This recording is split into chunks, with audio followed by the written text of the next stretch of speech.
Assalamualaikum warahmatullahi wabarakatuh. Perkenalkan, saya Dea Ramadhani Putri akan membahas tentang uji validitas dan reliabilitas.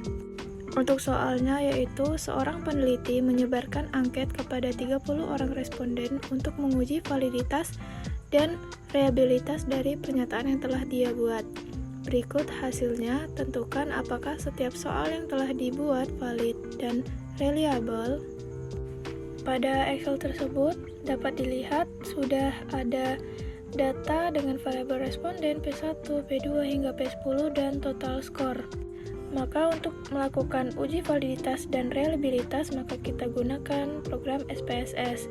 Nah, di sini saya sudah memasukkan data ke program SPSS di mana terdapat variabel P1, P2 hingga P10 dan total dengan jumlah datanya yaitu sebanyak 30. Lalu untuk melakukan uji validitas kita bisa menggunakan menu Analyze. Lalu kita pilih Correlate dan pilih Bivariate. Nah, di sana terdapat untuk semua variabel tanpa terkecuali kita masukkan ke kotak dialog variabel. Nah, seperti itu, dan kita centang korelasi person dan klik OK, maka akan muncul hasil yang dapat dilihat. Berdasarkan kriteria penolakan uji validitas, jika nilai p-value atau nilai signifikansi kurang dari nilai taraf nyata pengujian atau alfa, maka bisa disebut data tersebut valid. Atau sebaliknya, jika nilai signifikansi lebih besar daripada alfa, maka data tersebut dikatakan tidak valid. Nah, berdasarkan hasil pada tabel korelasi ini, didapatkan bahwa untuk P2 dan P8 memiliki nilai signifikansi yang lebih besar dari alfa. Maka berdasarkan kriteria penolakan uji validitas, data tersebut pada pertanyaan kedua dan pertanyaan ke-8 tidak valid. Sedangkan untuk pertanyaan 1, pertanyaan 3, pertanyaan 4, 5, 6, 7, dan 9, 10 itu adalah valid. Selanjutnya kita akan menguji reliabilitas dari pertanyaan-pertanyaan 1 hingga 10 dengan cara kita klik menu Analyze, lalu kita pergi ke Scale dan pilih Reliability Analysis. Nah, di sana kita memasukkan semua variabel yang valid berdasarkan uji validitas tadi. Karena P2 dan P8 tidak valid, maka variabel tersebut tidak masuk ke dalam items, dan untuk total juga tidak masuk ke dalam items.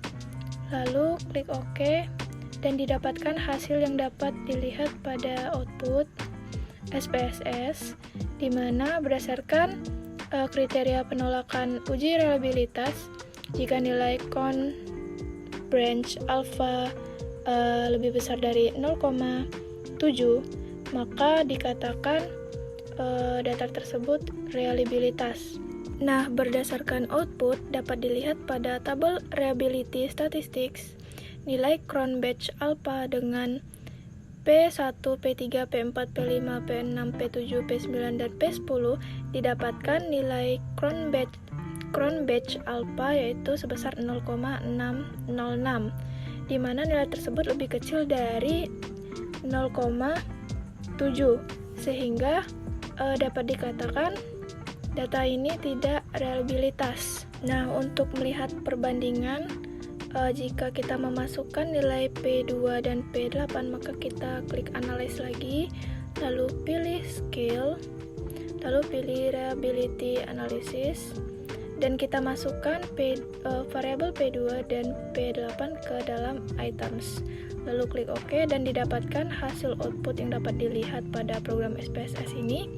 Didapatkan pada tabel reliability statistik nilai Cronbach alpha sebesar 0,467, yang mana menjauhi nilai 0,7, yang artinya data ini tidak reliabilitas.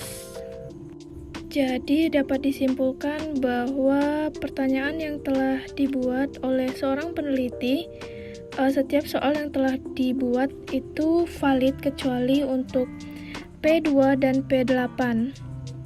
Sisanya P1 hingga P10 itu valid. Dan untuk uji reliabilitas dari pertanyaan yang valid itu tidak reliabilitas karena memiliki nilai Cronbach alpha-nya lebih kecil dari 0,7, sehingga untuk soal yang manapun juga tidak reliable, apalagi ditambah dengan soal P8 dan P2. Itu saja penjelasan saya tentang uji validitas dan reliable. Apabila terdapat kekurangan dan kesalahan, saya mohon maaf. Wabillahi taufiq wal hidayah. Wassalamualaikum warahmatullahi wabarakatuh.